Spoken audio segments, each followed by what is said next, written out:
شاء لا حول ولا قوة إلا بالله العلي العظيم. أعوذ بالله من الشيطان اللعين الرجيم. بسم الله الرحمن الرحيم. الحمد لله ذي المن والإحسان وذي العز والسلطان الذي خلق الإنسان وعلمه البيان. والحمد لله الذي نور قلوبنا بولاية محمد مولى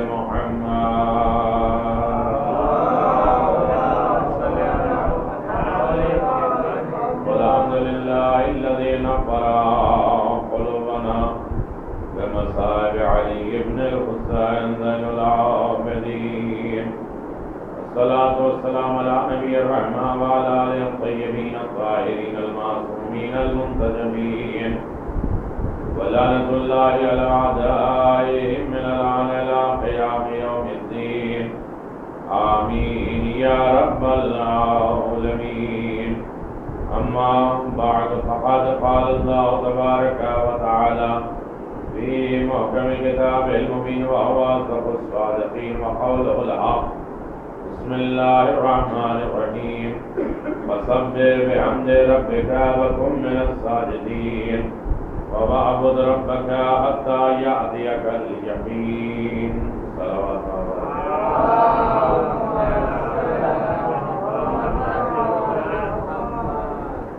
جتنی دیر آپ حضرات نے انتظار کیا ہے اتنی دیر مجلس ہو چکی ہے، اور مجلس جتنی ٹائم پہ ختم ہوتی ہے اسی ٹائم پہ ختم ہوتی ہے، کیونکہ یہاں کے بزرگ اور ذمہ داروں نے کہا تھا کہ آپ لیٹ آئیے گا اس لیے کہ مجلس سے لہٰذا کچھ سوال کرنے سے پہلے بزرگوں سے پوچھ لیا کریے. صلوات پڑھ دیں محمد وعلى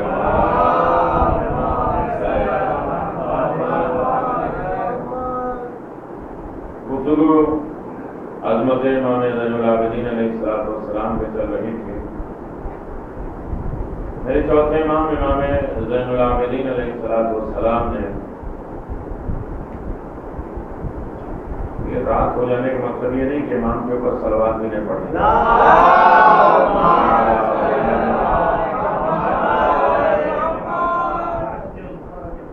میرے امام نے عبادت الہی، تبلیغ اسلام، جہاد اسلام، نصیحت، پیغام، دعا، مناجات سب کے ذریعے سے ہماری ہدایت فرمائی گئی. امام نے اپنی عبادتوں کے ذریعے اللہ تبارک و تعالیٰ نے قرآن مجید میں عابدوں کی جو فہرست بنائی ہے وہ 5 ہیں جو عابدین ہیں. اور آپ دیکھیں کہ نبی، مرسل، انبیاء، شہداء، صدیقین، ملائکہ، عبادت گزار گزرے بہت سے فرشتوں سے لے کر سید الملائکہ سے لے کے آخری فرشتوں تک، جناب آدم سے لے کے خاتم تک، پوری رہتی دنیا میں سب نے عبادتیں کی ہیں، لیکن سب عبادت کر کے عابدین تو کہلائے، زین العابدین کوئی نہیں کہلائے. سب نے سجدے تو کیے، اور اللہ نے ملائکہ کے سجدے کو اقرار کرتے ہوئے کہا کہ جس کو ہم نے سجدے میں رکھا سب سجدے میں ہے. یہ سب سجدے کر کے ساجدین تو ہو گئے، سید الساجدین کوئی نہیں ہوا. یہ کمال ہے میرے چوتھے امام کا، جو سجدوں میں بھی سب سے اعلیٰ، عبادتوں میں بھی سب سے افضل. ایسے دور میں امام نے عبادتوں کا بے معیار بتایا. اب دیکھیے کوئی ڈیپ باتیں کرنے کا نہ وقت ہے نہ آپ کو موڈ ہے سننے کا، لہذا عبادت الہی کا طریقہ کیا ہے؟ انسان دنیا میں 3 طریقے کی عبادتیں کرتا ہے. کبھی وہ اللہ نے دل دیے ہیں، اعضاء دیے ہیں اور نفس دیے ہیں. اللہ نے دل سے عقیدے اور اعتقاد دونوں الگ ہوتے ہیں. اور مسئلہ کیا ہے کہ نئی باتیں میں پڑھتا ہوں، نئی باتوں کے لیے کیا ہے کہ نیا مطالعہ کرنا پڑتا ہے، اور جب مطالعہ کرنا پڑتا ہے تو نئی باتیں ہوتی تو سب کی جلدی ختم نہیں ہوتی، تو لہٰذا مومنین کے اندر شوق پیدا ہونا چاہیے کہ وہ مطالعہ کرے، کتاب سرچ کرے۔ اب تو کتاب ڈھونڈنے کی بھی ضرورت نہیں ہے، گوگل میں چلے جائے، سرچ کرے، ہزاروں کتابیں مل جاتی ہیں، کوئی نام پہ لکھو، سرچ کرو، آ جاتا ہے۔ اب تو مشکل ہی نہیں ہے، نہ حوالہ پوچھنے کی، نہ بات پوچھنے کی، اپنے معیار کو اتنا بلند کرو یہ ساری چیزیں تمہیں خود بخود معلوم ہو جائیں۔ تو میرے عزیزو، اعتقاد اور عقیدہ، پہلی چیز یہ ہے کہ عقیدہ کبھی دل میں ہوتا ہے، ضروری نہیں کہ زبان سے اظہار بھی ہو، یہ بھی اگر دل میں ہو جائے تب بھی انہیں اللہ اسے ایکسپٹ کر لیتا ہے، اس لیے کہ ایماندار کے درجے ہوتے ہیں، سب کے ایمان ایک لیول کے نہیں ہوتے ہیں، سب کو ایک حساب سے سمجھنا نہیں ہوتا ہے، اس لیے کہ اللہ نے جو جناب سلمان کو منزل دی تھی وہ جناب ابوذر کو نہیں دیا۔ ابوذر اگر سلمان کے منزل اور رفعت کو سمجھ لیتے تو انہیں قتل کر دیتے۔ یہ درجات ہیں ایمان کے، ایمان مومن کے درجات ہیں، منزل و کمال ہے۔ اللہ نے نبیوں کو بعض پہ فضیلت دی ہے، بعض نبیوں کو بعض نبیوں پہ فضیلت، انسانوں پہ انسانوں کی فضیلت، نبیوں پہ نبیوں کی فضیلت، مومنوں پہ مومنوں کی فضیلت، لہذا سب مومن برابر نہیں ہیں۔ پہلے اعتقاد کی منزل یہ ہوتی ہے کہ صرف جو بھی عقیدہ ایمان ہے دل میں رکھ لو، زبان سے جس نے اقرار نہیں کیا اور دل سے اس کی تصدیق، اعضاء و جوارح سے اس کی تصدیق نہیں کی ہے، وہ بھی مومن ہے۔ ضروری نہیں ہے کہ زبان سے کہے، ضروری نہیں کہ اعضاء و جوارح سے اس پر عمل کرے۔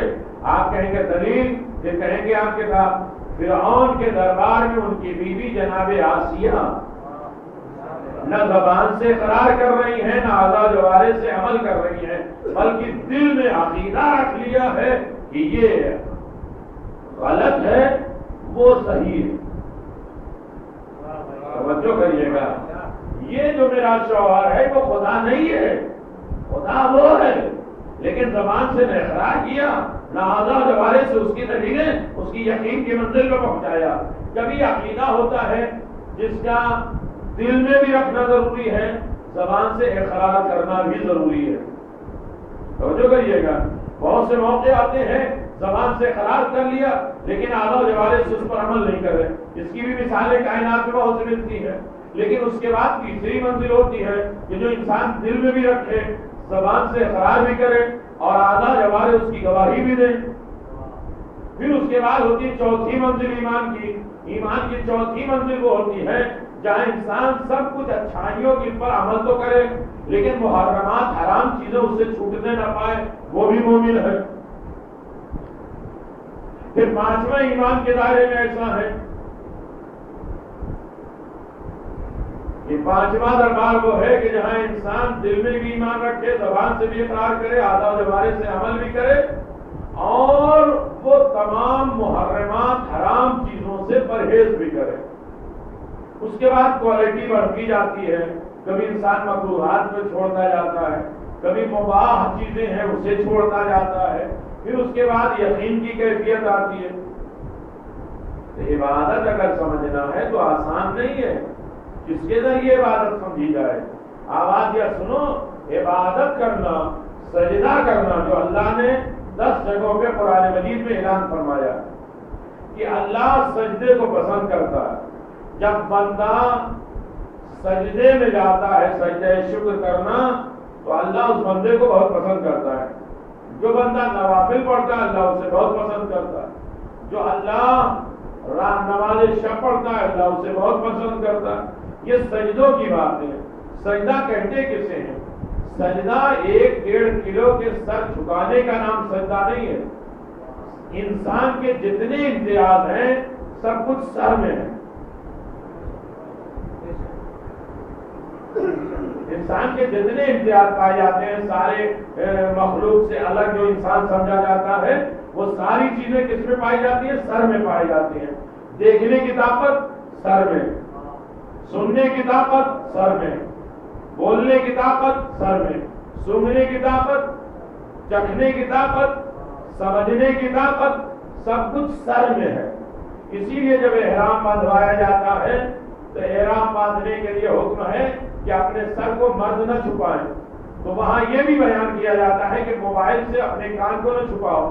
کچھ پوچھیں گے یہ سر تو نہیں ہے، کہا یہ سر کے حصے میں ہے کان۔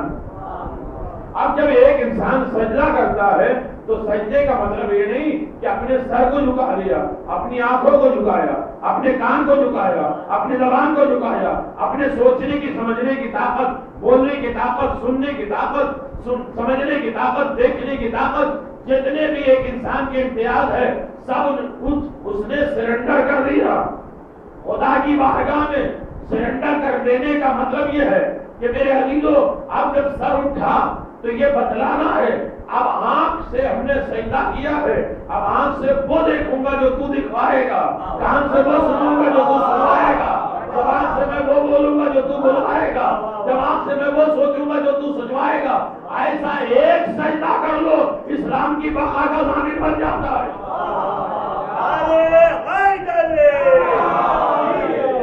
ورنہ سر جھکانا تو سب کو آتا ہے، کس مذہب میں نہیں ہے سجدہ؟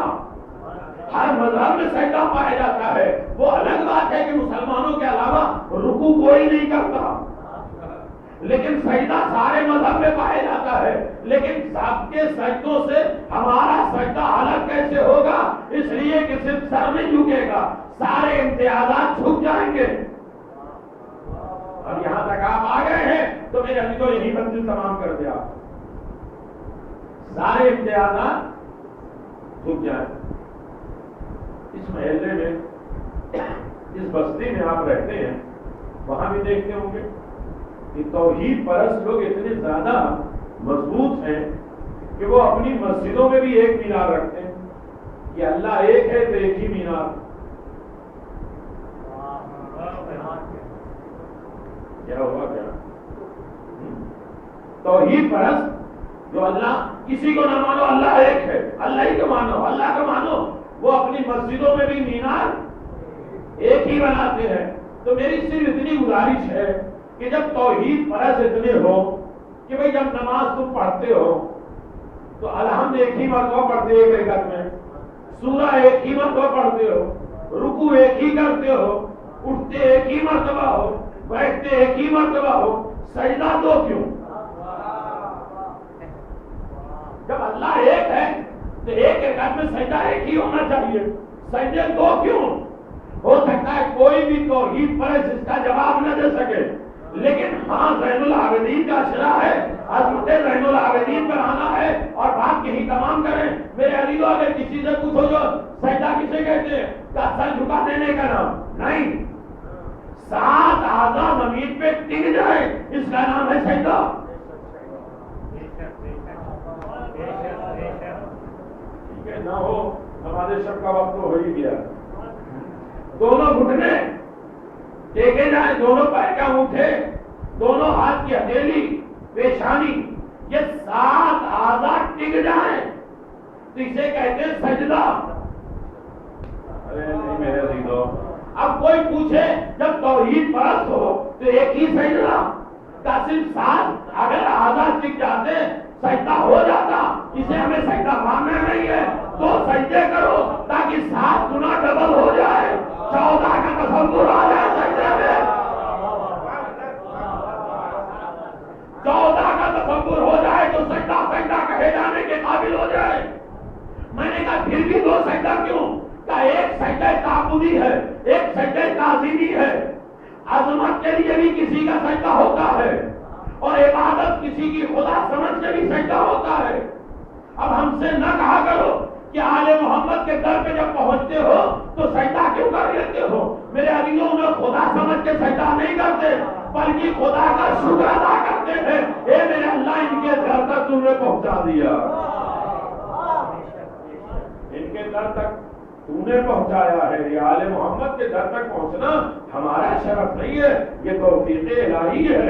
تو میرے عزیزو سجدہ ڈبل کیوں ہے؟ اب میرے عزیزو جانتے ہیں اللہ نے، نبی نے، امام نے، سب نے کہا کہ ہمارے رہبر 12، ہمارے نقیب 12، جناب موسیٰ کے وزیر 12، سب 12، 12 ستارے، عروج 12، منقبتیں 12، آسمان 7، زمین 7، سوال 7۔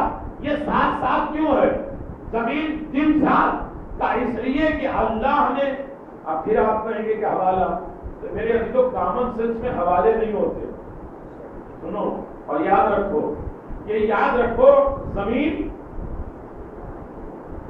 کے طبقات 7، آسمان دن 7، برج 7، یہ ساری چیزیں 7، اور نظام عالم اسی 7 پہ ٹکا ہوا ہے۔ کیوں؟ 14 معصومین کے جو نام ہیں وہ اصل میں 7 ہی نام ہیں۔ باقی نام ریپیٹ ہوئے ہیں، نام صرف 7 ہیں۔ ارے نہیں، کبھی سمجھیے گا میرے نام صرف 7 اللہ نے رکھے، اور اسی 7 پہ اللہ نے پورے نظام کو قائم اور دائم رکھا۔ میرے عزیزو توجہ کریے گا، اب یہ سجدہ آہستہ سجدہ ہو، اس کا جو رہبر ہوتا ہے وہ سید الساجدین ہوتے ہیں، لیکن مسئلہ یہ ہے کہ ہر انسان کے ذہن میں یہ باتیں آئے گی نہیں۔ کیوں؟ اس لیے کہ 9 طریقے کے انسان ہوتے ہیں۔ میں نے کہا کہ سب برابر نہیں، کچھ باتیں سن لیا کریے۔ کبھی مجلسیں نماز جماعت کے طریقے سے بھی پڑھ لیا کریے۔ نماز جماعت میں کیا ہوتا ہے؟ ایک پیش نماز بولتا ہے، باقی پیچھے سب خاموش رہتے ہیں۔ اسی طرح میں اکیلے بول رہا ہوں، آپ لوگ خاموش رہیے، کم از کم اس مجلس کو نماز جماعت کو بنا سکتے ہیں۔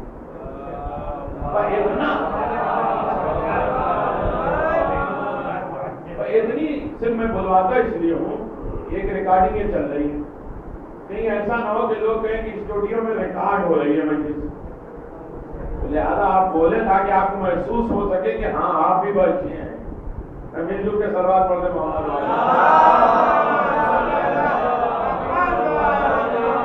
بس میرے عزیزو، ہمارا ملاج کیا ہے؟ اب چوتھے امام کی ایک تبلیغ اور بات تمام ہو جائے۔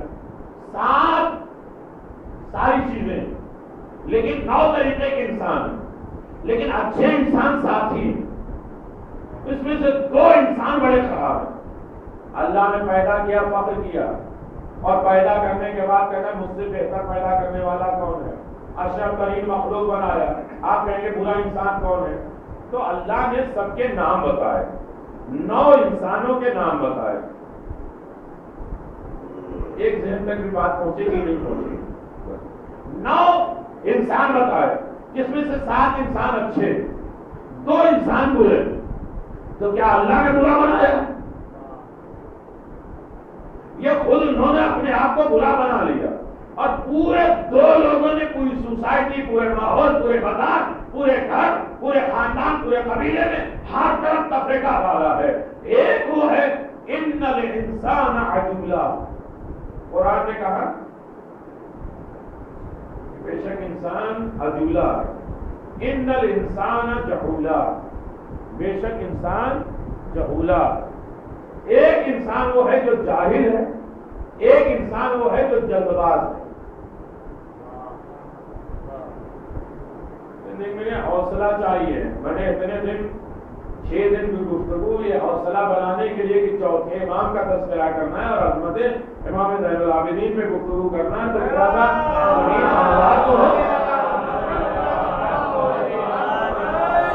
زمین ہموار ہو، ورنہ ایسے مشکل حالات میں امام نے امامت شروع کی، کوئی سمجھ سکتا ہے امام کی امامت کو؟ 6 ظالم جابر بادشاہ، ایسے حالات، بستر چھن جانا، خیمے میں آگ لگ جانا، باپ کا شہید ہو جانا، ساری چیزیں، پیار، شدت، سب کچھ ہو جانا، ایسے وقت میں کسی کے عقل و فہم کام نہیں کرتی۔ ایسے وقت میں امام نے تبلیغ شروع کی، اپنی امامت کے فرائض شروع کیے، لہذا اس امام کو سمجھنا بڑا مشکل ہے، لہذا ذہن ہموار کریں، آمادہ کریں۔ امام نے فرمایا ایک انسان ہوتا ہے عجولا اور ایک انسان ہوتا ہے جہولا۔ جاہل کی فطرت کیا ہوتی ہے؟ امام نے فرمایا اعتراض کرنا، کسی کی پیشانی پہ نہیں لکھا جاتا یہ جاہل ہے، جو بیجا ہر چیز میں اعتراض شروع کر دے سمجھو کہ یہ پڑھا لکھا جاہل ہے۔ نہیں اب تھک گئے ہیں تو کوئی بات نہیں ہے، لیکن مجھے تو اپنی بات کہنی ہے میرے عزیزو۔ سارے معاشرے میں، سوسائٹی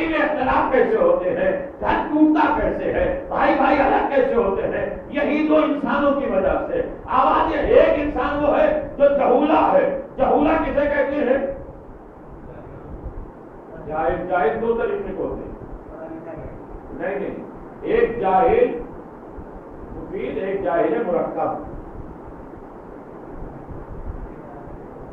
صلوات پڑھنے محمد والے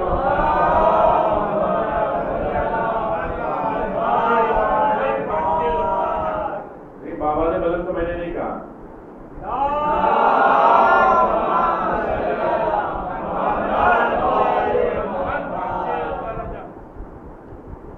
تو ایک دو طریقے کے انسان ہیں، میں یہیں پہ بات میں تمام کر دوں، مسائل ہوتے ہیں۔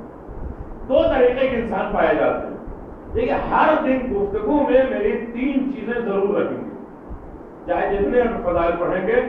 ایک ہے عبادتی پہلو، ایک ہے تبلیغی پہلو، اور ایک ہے جہادی پہلو، تاکہ امام کا تذکرہ کیا ہوا آ جائے۔ تو دو خطرناک انسان ہیں، اپنے گھر میں بھی انہیں بچاؤ۔ ایک ہوتا جاہل، ایک ہوتا جاہل مرکب۔ ایک انسان یہ جانتا ہے کہ اسے کیا نہیں معلوم۔ ٹھیک ہے، 12 بج گئے تو میں کیا کروں؟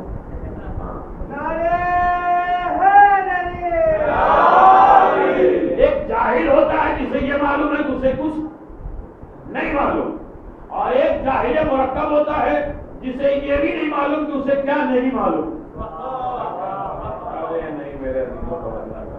جاہل مرکب ہوتا ہے جسے نہیں معلوم ہوتا ہے کہ اسے کیا نہیں معلوم۔ وہی بڑا خطرناک ہوتا ہے جسے ہوتا کچھ نہیں معلوم، سمجھتا ہے سب کچھ معلوم۔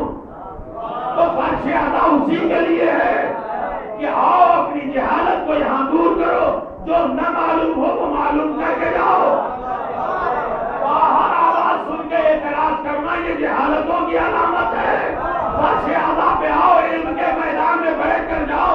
اور فرش ادا تو کم از کم اتنا دے ہی دیتا ہے کہ 1 گھنٹے کی مجلس میں اگر آپ بیٹھے تو باقی 1 سال میں جتنا مدرسے میں پڑھایا جاتا ہے اس سے بہتر آپ ہو جاتے ہیں۔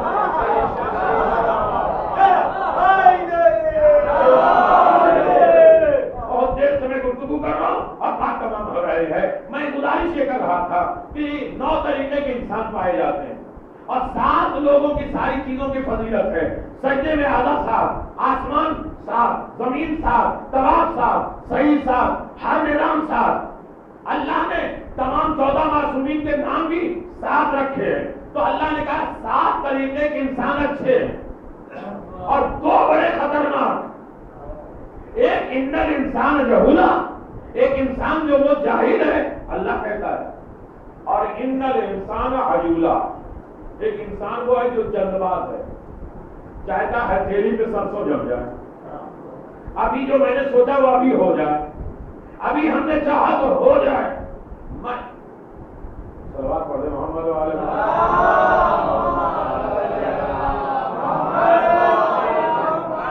ہنسنے کی بات ہی نہیں، یہ فرش ادا ہے۔ یہ کوئی میٹنگ میں کوئی مدرسہ، کوئی درسگاہ نہیں ہے۔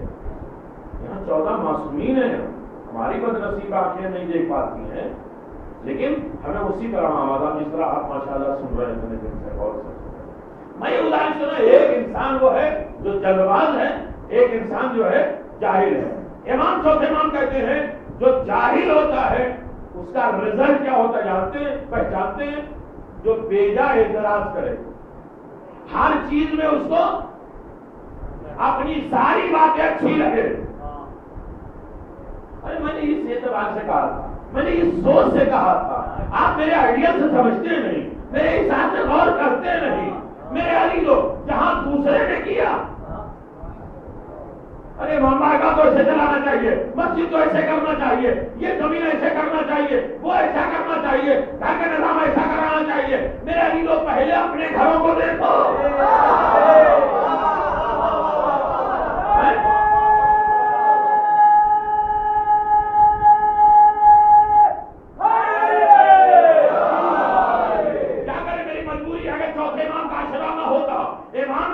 مسجد میں رہنے کا طریقہ نہیں بتایا، گھروں میں رہنے کا طریقہ، معاشرے میں رہنے کا، بھائیوں کے ساتھ، بیٹوں کے ساتھ، رشتے داروں کے ساتھ، قرابت داریوں کے ساتھ، بزنس، کاروبار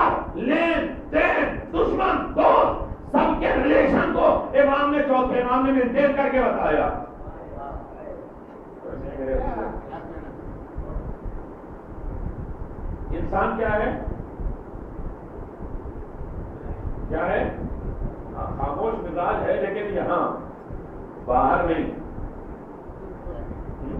تو ایک انسان وہ ہے جو جلد باز ہے. جلد بازی کا رزلٹ کیا ہے وہاں بتاتے ہیں. میرے دیو یہی دو چیزیں، یہی دو چیزیں قیمتی ہمیں آج لے کر جانا ہے. ماشاءاللہ، یہ کبھی نہیں سوچنا کہ یہ بات ان کے لیے، یہ ان کے لیے فٹ ہو رہی ہے. ہر بات کو اپنے لیے ہمیں فٹ کرنا ہے. میری زبان سے نکل ہے کہ میرا کان سب سے زیادہ قریب ہے، پہلے میرے کان تک میری بات جا رہی ہے، اسے پہلے ہمیں اپنے اندر فٹ کرنا ہے. معاشرہ خراب اسی طرح ہوتا ہے جب انسان دوسری باتوں کو دوسرے کے اوپر فٹ کرنے کی کوشش کرے. کیا ہوا؟ کیا میرا ٹوپی پہنا دیتے بھائی اپنے سر پہ، اسے ایڈجسٹ کرو. تو ایک انسان ہے عجولہ جلد باز، اور ایک انسان ہے جاہل. امام کیا کہتے ہیں؟ جو جاہل ہوتا ہے اس کا کام ہوتا ہے اعتراض کرنا، اور جو جلد باز ہوتا ہے اس کا کام ہے پریشان ہونا. ارے نہیں کہہ رہے تو اب اس سے بڑا علاج امام کی طرف سے مل سکتا. میں کپاس واڑی اندھیری سے چلا تو ڈرائیور کو بار بار کہہ رہا تھا جلدی کرو جلدی کرو، ٹائم ہو گیا جلدی کرو. لیکن پھر بھی جب یہاں سے بات ہو رہی ہے کہاں لیٹ کر کے آئیے کبھی مجلس شروع ہے. تو میرا تو جلد بازی کے نتیجے میں پریشانی تو میری شروع ہے کہ میری وجہ سے کسی مومن کو تکلیف نہ ہو. تو آپ تو یہاں سکون میں جلد بازی کی وجہ سے پریشان.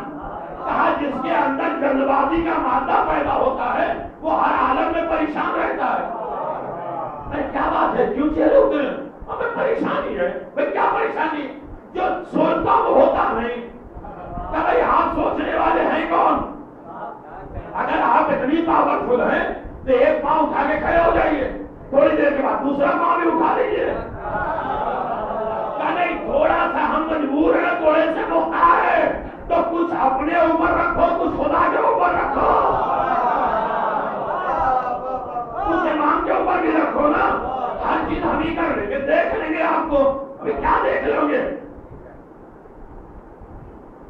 بھائی عجیب مسئلہ ہے. جب باز جو ہے وہ کبوتر کو دوڑاتا ہوا آیا ہے تو کہا کہ کبوتر چھپ کیوں رہا؟ اللہ نے تجھے ہمارے لیے بنایا. جب کسی نے اسے پکڑ کے چھپا لیا آستین میں تو کہا کہ اگر تم اسے چھپاؤ گے تو ہماری غذا کیا ہوگی؟ ایک کام اور ہم لوگ کرتے ہیں. اب یہ سناٹے میں بات چل رہی غور کر. جب ہم لوگ حج اور عمرے میں گروپ لے کے جاتے ہیں تو حرم میں جب خانے کعبہ لے جانے لگتے ہیں تو ان سے پہلی بات یہ کہتے ہیں کہ دیکھو اپنے پاکٹ کو خالی کر دو، اپنے زیور روم میں چھوڑ دو، اپنے پیسے زیادہ روم میں چھوڑ دو. مولانا کیسی بات کرتے ہیں خانے خدا؟ میں کہا بہت سے لوگ وہاں مانگنے بھی آتے ہیں. ارے نہیں، اکثر ہوتے پاکٹ مار جاتے. اور یہ دیکھا ہے خانے کعبہ میں کہ پلیٹ سے پاکٹ مارتے ہیں، پیٹ بھی پھٹ جاتا ہے، مر بھی جاتے ہیں.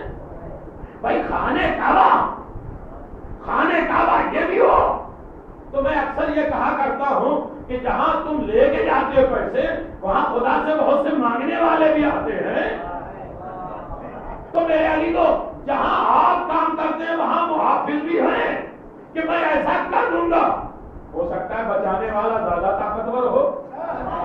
میرے علی تو توجہ کریے گا، زیادہ ہو تو چلو چھوڑو. جلد باز انسان جو بھی ہو، گھر میں بھی ہو، فیملی کے درمیان میں ہو، جلدی کرو، چائے جلدی بناؤ، یہ جلدی ہو وہ جلدی ہو، وہ ہمیشہ پریشان رہتا ہے. ارے میں نہیں کہہ رہا ہوں امام، آج اپنی ایک خرابی کو ہمیں دور کرنا ہے. کہ آج جلد بازی کرو گے تو پریشان رہو گے، اور جاہل رہو گے تو اعتراض کرو گے. اعتراض کرنے والے ہر چیز پہ اعتراض کرتے ہیں. اعتراض جس کی قسمت میں آ جائے. میں مسائل کی طرف آ رہا ہوں لیکن آج کی قیمتی باتیں ساری مجلسیں آپ بھول جائیں گے. یہ یاد رکھیے گا، جس کی قسمت میں اعتراض آ گیا وہ کبھی بھی پھلتا پھولتا نہیں. آپ اپنے گھر میں بیٹھ جائیے، جھوپڑی میں بیٹھ جائیے، غربت کے عالم میں رہیے، تو وہ کہے گا دن بھر محنت تو کرتے نہیں.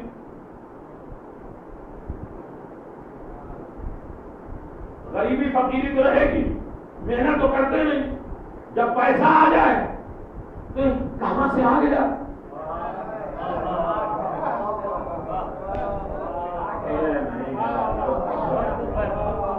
یہ اعتراض نہیں، یہ ہوتی ہے فطرت جہاں انسان ہوتا ہے بھائی اعتراض یہ ہوتا ہے بھائی چلو دوسرے کی بات نہیں کہوں میں اپنی کہوں، جو بیچارہ 2-4 ہزار میں پیش نمازی کر رہا ہے اسے کہتے محنت تو کرتے نہیں، جو محنت کر کے اپنا گھر بنا لے کہاں سے آ رہا ہے مال؟ آواز یا اعتراض انسان کی زندگی میں اس وقت پیدا ہوتا ہے جب انسان ہوتا ہے جاہل۔ اب سنیں نہ سنیں مجھے اپنی بات کہنا ہے، ایک نام محمد ابن مسلم شہاب زہری، پہلے دن کے مجلس میں نے نام دیا تھا، جن کے بارے میں اہل سنت کہتے ہیں یہ میرا اور شیعہ حضرات کہتے ہیں یہ میرا، ایسا کردار بھی تو ہوتا ہر زمانے میں ایسا ہے کہ انسان اتنا بدنام ہو جاتا ہے کہتا ہے ہمارا لیکن لے جاؤ، لیکن یہ کردار ایسا ہے کہ ہے وہ کہتا ہے میرا، وہ کہتا ہے میرا۔ دیکھیے یہ ریمنٹی میں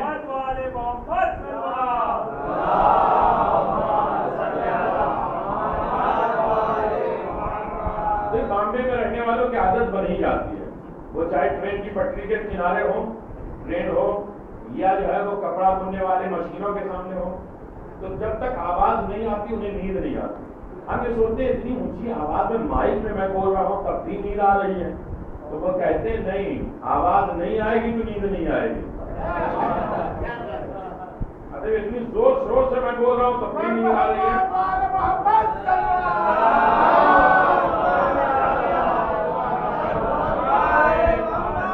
لیکن نیند آنے کا مطلب نہیں کہ آنکھ بند ہو، بہت سے لوگ ہوتے ہیں آنکھ کھلے ہوتے ہیں بیٹھے یہاں ہوتے ہیں دل دماغ کہیں اور ہوتا ہے، وہ بھی سو رہے ہوتے ہیں۔ ارے نہیں میرا دل تو بچوں کرنے کا، تو میں اعتراض کی بات کر رہا ہوں اور مصائب آ گئے۔ اعتراض کیوں ہے؟ محمد ابن مسلم شہاب زہری بڑے غریب بہت فقیر، لوگ انہیں تانا دیتے ہیں کہ بیٹھتے ہو چوتھے امام کے بس میں اور اتنے غریب مفلس تمہاری زندگی کو پلٹ نہیں سکتے۔ روزانہ امام سے مانگنے جاتے تھے لیکن دل نہیں چاہتا کہ ہم سے زیادہ تو میرے امام جانتے ہیں۔ ارے ہو ایسا مومن ہو تو ایسا، آپ پہنچے مولا گھٹنا صحیح کر دیجئے، آنکھ صحیح کر دیجئے، یہ صحیح کر دیجئے۔ ارے 8ویں امام کے روزے کے سامنے حر عاملی کا روزہ ہے، حر عاملی جناب حر کی اولاد میں سے ہے، وہ یہ کہتے ہیں بدن کی کوئی خرابی ہو تو ہم سے مانگ لیا کرو، آل محمد کا رتبہ تو بہت بلند ہے، اپنی حیثیت سے نہ مانگا کرو، ان کی بلندی کے اعتبار سے مانگو۔ ہم زیادہ سے زیادہ 2 روٹی مانگ لیتے ہیں، مکان مانگ لیتے ہیں، گھٹنا مانگ لیتے ہیں، کمر مانگ لیتے ہیں، یہ بیماری۔ ارے میرے عزیزو ان کے در سے رہنے والے مانگتے ہیں۔ ارے چوتھے امام کا منزل و کمال و رفعت اور بلندی بہت بلند ہے۔ امام کہتے ہیں کہ جو جاہل ہوتا ہے وہ اعتراض کرتا ہے، جو عجولہ ہوتا ہے وہ پریشان ہوتا ہے۔ تو محمد ابن مسلم صحاب زہری روزانہ امام کی بس میں آتے ہیں، راستے میں لوگ روکتے ہیں کہ یہ دیکھو جا رہا تھا ٹیچر، ان کے بس میں بیٹھتے جو یہ کہتے ہیں کہ میں جنت کا مالک ہوں، میں کوثر کا مالک ہوں۔ ایک انسان کی زندگی نہیں بدل سکتے کیونکہ جاہل ہے، اعتراض کر رہا ہے۔ توجہ کریے گا، میں اسی بات پہ کروں اعتراض کرتا کون ہے؟ ایک دن آنے لگے محمد ابن مسلم شہاب زہری، تو اب لوگ یہ کیا کہنے لگے کہ ان کے پاس کچھ ہے ہی نہیں کہ وہ دیں گے کیا؟ ابھی تک اعتراض ان کے اوپر تھا، اب امام کے اوپر اعتراض ہو گیا، اب یہ روتے ہوئے گئے۔ مولا نے پوچھا زہری کیوں رو رہے ہو؟ کہ مولا ابھی تک مجھ پر حملہ ہو رہا تھا تو میں برداشت کر رہا تھا، اب آپ کی سلطنت اور حکومت پہ حملہ ہے، یہ پاورفل نہیں ہے۔ تو کہا اچھا میرے اختیار کے بارے میں لوگ اعتراض کر رہے ہیں؟ کہاں مولا؟ گھر میں گئے 2 روٹی سوکھی لے کر آئے، پینے کی بات ہو جائے تھوڑی تسلی ہو جاتی ہے، ہو جاتی ہے نہیں؟ بول دیجیے کیا مسئلہ ہے؟ تھوڑا سا کھانے پینے کی باتیں ہو جائے تاکہ تسلی ہو جائے۔ ہاں میرا بھائیو، 2 سوکھی روٹی امام نے لا کے زہری کو دے دیا۔ وہ سوکھی روٹی زہری چونکہ امام کے گھر سے مل رہی ہے کچھ بول نہیں سکے، لیکن وہ روٹی کھانے کے لائق نہیں تھی، اتنی سوکھی۔ توجہ کریے گا میرے بھائیو، امام نے کیسے دور میں زندگی گزاری۔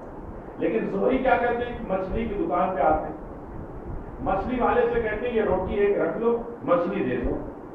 اس نے کہا جو وہ خراب مچھلی ہے اس لیے کہ روٹی کی حیثیت نہیں ہے، نہیں جانتا تھا کس گھر سے آ رہی ہے۔ ارے نہیں، میں ختم کر دے رہا ہوں میرا دیدو۔ کہا یہ جتنی مچھلیاں ہیں نا سڑی گڑی سب اٹھا لو، اٹھا لے کے روٹی دے دیا۔ دوسری دکان پہ پہنچے، نمک والے کی دکان، کہا یہ روٹی رکھ لو، تھوڑا نمک دے دو۔ جو سوچا تو مچھلی سیک لیں گے، نمک ڈالیں گے، کھانا ہو جائے گا۔ لے کے آئے مچھلی، میری طرف توجہ کریے گا، گھر میں لے کے آئے مچھلی، بیوی سے کہا اسے صاف کرو، پاک کرو۔ جیسے ہی مچھلی کا پیٹ چاک کیا 2 موتی نکلے۔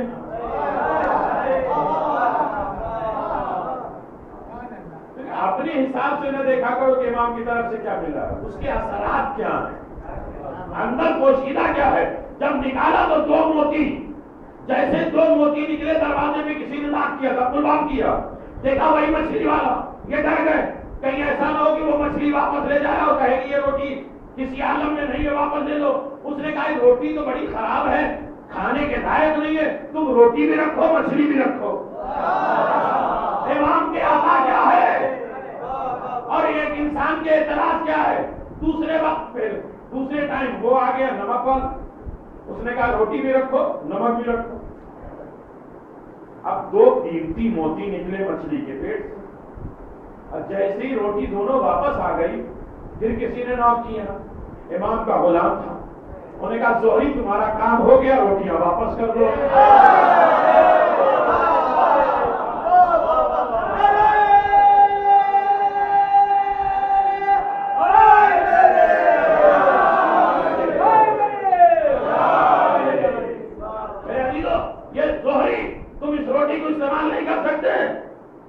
یہ امام مولا کائنات گھٹنوں سے دبا کے روٹیاں کھوتے ہیں، لیکن جب وہی خیبر میں پہنچے، بل بقوت ربانی، ہم اپنی طاقت کو اپنے لیے استعمال نہیں کرتے بلکہ خدا کے لیے استعمال کرتے ہیں۔ ہم اپنی ساری زبان کو اپنے معاشرے میں، اپنی سوسائٹی، لڑائی جھگڑے میں، اعتراضات، غیبت، بہتانات، الزامات سارے میں استعمال کر دیتے ہیں۔ جب موقع ملتا مجلس میں کچھ بولنے کا آل محمد کے لیے، اس علاقے میں بند کر دیتے۔ تو امام نے کہا کہ وہ میری روٹی واپس لاؤ۔ وہ 2 موتی کے ذریعے زہری کی زندگی بدل گئی، گھر بنایا، بزنس بنایا، پیسے آ گئے، سب سے بڑے بادشاہ ہو گئے۔ اب لوگوں کے دماغ میں پھر کھٹکنے لگا یہ پیسے کہاں سے آئے؟ ارے جب فقیر تھے تب بھی جینے نہیں دیا، جب امیر ہو گئے تب بھی جینے نہیں دیا۔ کہا یہ جاہلوں کی صفت ہے جو ہر عالم میں اعتراض کرتا ہے، تو لہذا جہالت دور کر دو، اعتراضات خود بخود ختم ہو جائے گا، اور جہاں اعتراض ختم ہو جائے گا وہاں تفرقے نہیں ہوں گے، وہاں لڑائی نہیں ہوگی، وہاں اختلاف نہیں ہوں گے، جہاں گھر بگڑے نہیں، اور جہاں جلدبازی ہوگی وہاں پریشانی ہوگی۔ ایسے عالم میں میرے چوتھے امام نے زندگی گزاری، وہ میرا بیمار امام، وہ میرا مخلص امام۔ وقت نہیں ہے مسائل کے، لیکن کافی دیر آپ نے سماعت فرما لیا بات، اس لیے کہ مجلسوں پہ مجلسیں ہیں تو کافی دیر ہو جاتی، اور ایسے وقت میں ایسے حوصلے ماشاءاللہ، کہ خدا سلامت رکھے، عبادت شاہ رہے، خدا کے ہر سانس پہ عبادت الہی میں شمار کرے۔ آپ جس مقصد سے فرش اعلیٰ پہ آئے پورا مقصد پورا ہو جائے۔ یہ میں تعریفات میں نہیں کہہ رہا ہوں میرا، ورنہ ایسے وقت میں جو آرام کا وقت ہوتا ہے، انسان اپنے آرام کو چھوڑ کے فرش اعلیٰ کا رخ کرتا ہے، یہ محبت کی علامت ہوتی ہے۔ اسی لیے کہا جاتا ہے کہ 2 آدمی، چوتھے امام سے کسی نے کہا 2 آدمی مسجد میں، ایک نماز پڑھ رہا ہے ایک دعا پڑھ رہا ہے، کون بہتر ہے؟ امام نے فرمایا جو دعا پڑھ رہا ہے۔ کہا ایک آدمی نمازوں پہ نماز پڑھ رہا ہے، کون بہتر ہے؟ کہا وہ جو دعا پڑھ رہا ہے۔ اس لیے کہ دعا بہترین عبادت ہے. دعا پڑھنے کا نام نہیں ہے، دعا کرنے کا نام ہے. انسان بہت سی بڑی بڑی کتابیں اٹھا کے پڑھ لیتا ہے، پڑھے نہیں، دعا کرے، غور کرے کہ امام نے کیسے جملے ہمارے لیے بنائے. وہ امام مظلوم امام، غریب امام، حبیب بن مظاہر، بہت رتبے والے. روایت میں کہ جو امام حسین کی زیارت کر جاتا ہے، پہلے حبیب کو سلام کرتا، پھر امام حسین کو سلام کرتا. اور امام حسین نے حبیب بن مظاہر سے کہا تھا کہ تم جان رہے ہو مجھ سے پہلے شہید ہو رہے ہو، تو میرے نانا کو میرا سلام کرتے. حبیب ایک میسنجر تھے، اور حبیب کیسے تھے؟ جنہیں امام حسین نے خط لکھا. میں حبیب کے مسائل نہیں پڑھوں، اپنی قسمت پہ آپ ناز کریں، میں اس کی بارے میں بات کر رہا ہوں کہ جسے امام حسین نے خط لکھ کے بلایا. نیچے جناب زینب نے لکھا الاجل یا آخر حبیب، یہ بھائی حبیب جلدی آنا، کہیں تمہارے آنے میں دیر نہ ہو جائے، میں حسین مارا جائے. ہمیشہ سنے نا آپ، مسائل تکرار کا نام نہیں ہے، مسائل عبادت ہے. تو کسی عالم دین نے انہیں خواب میں دیکھا. کتاب ہے، سن لیجئے، جو بھی کتاب ہے ہو سکتا نہ ملے، سب ملے نہیں کوئی. الکتاب اللطائف والذرائع میں عربی زبان میں کتاب ہے، اس میں یہ ساری سبجیکٹ ہے جو میں آپ کی خدمت میں پڑھ رہا ہوں. ایک آدمی نے جناب حبیب بن مظاہر کو خواب میں دیکھا اور ان سے پوچھا کوئی تمنا رہ گئی ہے؟ حسین نے آپ کو بلایا، سارے صحابی کو کہا چلے جاؤ. جناب زینب نے آپ کے خط پہ لکھا، آپ کا رتبہ حسین نے بچپنے میں آپ کو زندگی دی، اپنے نانا سے سلام کہلایا، آپ کو پہلے سلام کا حق دیا گیا. اتنے بڑے رتبے پانے کے بعد اب کوئی تمنا رہ گئی؟ تو حبیب بن مظاہر کہتے ہیں ہاں ایک تمنا ہے، کاش اس دنیا میں ہوتے، مجلس ہوتی، مجلس میں فرش ادا پہ ہم آتے اور حسین پر رو لیتے، ایک تمنا باقی ہے. بس ادادارو آواز گریا بلند ہوئی، مجلس ہو گئی. میں مسئلہ پڑھ رہا ہوں، جمعے کا دن ہے، لہذا امام جمع امام زمانہ کے متعلق بھی ایک لفظ ہے. میں نے کل ایک مسائل پڑھا تھا کہ سید سجاد کے ہاتھوں کی ہتھکڑیاں اتنی گرم ہوتی کہ چمڑے اکھڑ گئے. لیکن آج میں نے ایک امام زمان کے متعلق ایک لفظ پڑھا. امام زمان کہتے ہیں میرا سلام اس دادا کے اوپر جس کے ہاتھوں میں ہتھکڑیاں، جس ہتھکڑیوں نے گوشت کو کھا لیا تھا. مسائل پڑھ رہا ہوں، مسائل کے لیے الفاظ، اس ہتھکڑیوں کے لیے جس نے سید سجاد کے ہاتھوں کے گوشت کھا لیے. رونے والے کے فضائل جانو گے؟ آج مسائل کا وقت ہی نہیں ہے. میں میرے ویڈیو ایران سے ایک آدمی زیارت امام حسین کا قافلہ لے کے آتا تھا جانوروں پہ، سواریوں پہ. مسیب میں آ کے اپنا قافلہ روکتا تھا. مسیب کہاں ہے؟ کربلا سے قریب، جہاں جناب مسلم کے دونوں بچوں کو ظالم نے ذبح کیا ہے. میں مسائل پڑھ رہا ہوں میرے عزیزوں. محمد اور ابراہیم کا روضہ وہی مسیب میں ہے. وہاں جب یہ قافلہ لے کے پہنچتا تھا، روکتا تھا، تو میں مسائل پڑھوں یا نہیں توجہ کریے گا. ایک آدمی ہے جو ہر وقت اس کا مذاق اڑاتا تھا، ظاہروں کا، امام حسین کے ظاہروں کا مذاق اڑاتا تھا، اور یہ قافلہ والا برداشت کرتا تھا. لیکن اس مرتبہ اس نے بڑی توہین کی، بہت توہین کر دی. اس نے کہا میں اب کربلا نہیں جاؤں گا. پورے قافلے کو لے کے نجف پہنچا. نجف میں مولا کائنات کی زری پہ ہاتھ رکھا، آواز دیا آپ کے بیٹے کے میں زہر لے کر آیا ہوں. اور یہ مسیب میں مجھ پر اعتراض کرتا ہے، مذاق کرتا ہے، توہین کرتا ہے، آپ اس کا بدلہ لے لیجیے. سنو گے؟ نہیں، میں مسائل آج پڑھوں گا نہیں. آپ دیکھتے ہیں کس کے دل میں گوشت کا ٹکڑا ہے اور کون برداشت کر سکتا ہے. سنو گے؟ رات میں مولا کائنات اس نے خواب میں دیکھا. مولا کائنات کہتے ہیں کہ تم نے اعتراض تو کیا، شکایت کیا، میں اس کا بدلہ تو لے سکتا ہوں لیکن بدلہ لوں گا نہیں. تو مولا حسین غریب کے ظاہروں کی کوئی توہین کرے اور بدلہ نہ لے، یہ مسیب میں رہتا ہے. جہاں روضہ ہے نا اسی کے پیچھے فرات ہے، جہاں دونوں لاشوں کو دریا میں ڈالا گیا. کیا پڑھ رہا ہوں میرے عزیزوں. جب تک آواز آئے گی تو مصائب ہوں گے. میرے پاس آج وقت بھی نہیں بچا ہے میرے عزیزوں, لیکن سنو گے وہ دریا کے پاس کھڑا ہوا جو مذاق اڑاتا تھا ظاہروں کا, وہ کھڑا ہوا. میں کہانی نہیں پڑھ رہا ہوں. دل پہ چوٹ لگے تو آنکھوں میں آنسو ضرور آئیں گے. سنو گے مولا کائنات اس سے کہتے ہیں, اے زائر, اے آرگنائزر, اے ٹور آپریٹر, میں اسے سزا نہیں دوں گا. مولا کیوں؟ وہ توہین کر رہا ہے. کہ ایک دن وہ فرات کے کنارے کھڑا تھا, اس کا چہرہ امام حسین کے روضے کی طرف پڑ گیا. تو ایک مرتبہ وہ سوچنے لگا کہ اتنا پانی بہ رہا ہے اور رسول کا نواسا پیاسا مارا گیا. اس کے یہ سوچنے میں اس کے آنکھ سے قطرہ آنسو نکل آیا. اے زائر, میرے حسین کے نام پہ اس کی آنکھوں میں ایک آنسو آ گیا, میں اس کا بدلہ نہیں لوں گا. آئے میرے مولا کتنے قریب ہے, ارے جس نے ایک آنسو نکالا علی اسے معاف کرتے ہیں. آپ نے پوری زندگیاں گریا کیا, سیدہ نے آنسو بہا لیا, سیدہ نے رومال پھیلایا, اپنے موتی اسے دے دو. اس لیے کہ سیدہ کا رومال یا بھول کے سر پہ بدھا یا جناب عباس کی آنکھوں میں بدھا.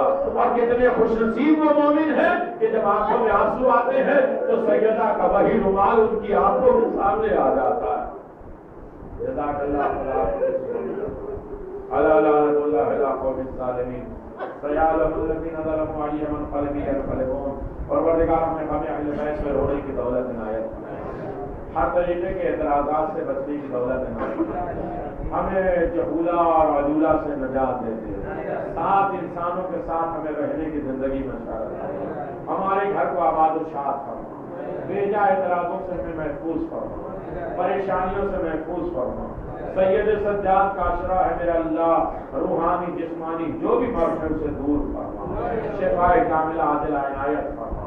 پروردگار جہاں جہاں بھی میرے مولا کے چاہنے والے ان کی جان مال عزت آبرو کی حفاظت فرما, ہمیں تمام تر فتنے آفات اور بلاؤں سے محفوظ فرما, عزت و کامرانی کی زندگی عنایت فرما, ہر مکر و فریب سے نجات عطا.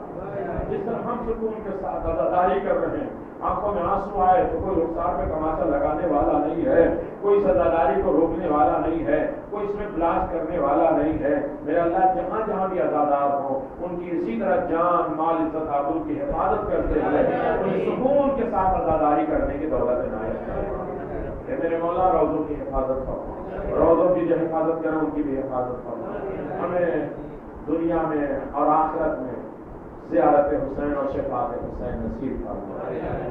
قبر میں امام مظلوم کربلا کی مدد فرما, آخرت میں امام ائمہ معصومین علیہ السلام کی نصرت و مدد فرما. جو فرش ادا میں بیٹھے ان کے تمام رشتہ دار جو اس دنیا سے چلیں گے قبروں پر رحمت نازل فرما. جو رشتہ دار ہیں ان کے قرابت دار جو اس دنیا میں انہیں حیات جاویدانی عطا فرما, تمام تر مصیبتوں سے انہیں نجات عطا فرما. پردہ غیب میں جو خون کے آنسو رونے والا ہے اسے چوتھے امام کا فرصہ دینے کے ہمیں توفیق عنایت فرما. ہمارے امام کو ہم سے راضی فرما, ہمارے عمل